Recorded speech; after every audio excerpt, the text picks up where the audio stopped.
ज्या सर्वांना आमच्यापासून त्रास झाला आहे। दैनिक प्रतिबिंब 9 ऑगस्ट। देवा, जी परिस्थिती आम्ही बदलू शकत नाही ती स्वीकारण्यास मनाची प्रसन्नता आम्हाला दे। जी परिस्थिती आम्ही बदलू शकतो ती बदलण्याचे धैर्य आम्हाला लाभू दे आणि अशा परिस्थितीतला भेद जाण्याचे ज्ञान आम्हाला दे। देवा, आमची नव्हे तुझी इच्छा पूर्ण होवो।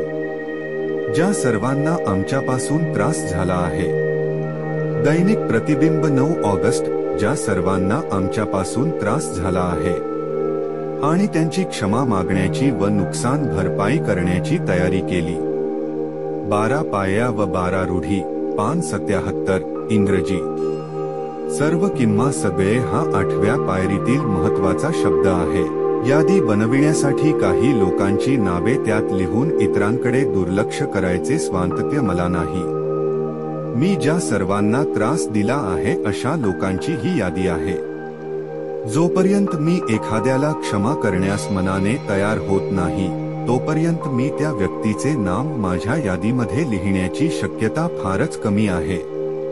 कारण ही पायरी क्षमा मागण्यास भाग पाडते हे मला ताबडतोब दिसते। माझ्या यादीवर पहिले नाम लिहिण्यापूर्वी मी एक छोटीशी प्रार्थना केली। ज्यांनी कुणी कुठल्याही वेळेस आणि कुठल्याही परिस्थितीत मला इजा केली असेल अशा कुठल्याही व्यक्तीला आणि सर्वजणांना मी क्षमा करतो। अगदी छोट्याशा गोष्टींचाही खोलवर विचार करणे माझ्यासाठी चांगले आहे व सार्थ आहे। ईश्वराच्या प्रार्थनेत प्रत्येक वेळी 2 शब्दांचा उल्लेख आहे। त्याप्रमाणे हे ते 2 शब्द होते। माझ्या प्रार्थनेते माझ्या पापांबद्दल मला क्षमा कर, त्याप्रमाणे जे आमच्याशी पापी वृत्तीने वागले आहेत त्यांना आम्ही माफ करत आहोत। या ठिकाणी त्याप्रमाणेचा अर्थ म्हणजे त्याच रीतीने असा होतो।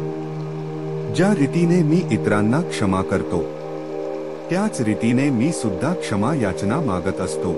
प्रार्थनेचा हा भाग म्हणताना त्यावेळेस मी जर माझ्या मनात तिरस्कार किंवा खुन्नसला थारा देत असेल तर मी क्षमा याचनेच्या चैतन्य प्राप्तीची प्रार्थना करण्याऐवजी अधिक खुन्नशीला आमंत्रण देत असतो।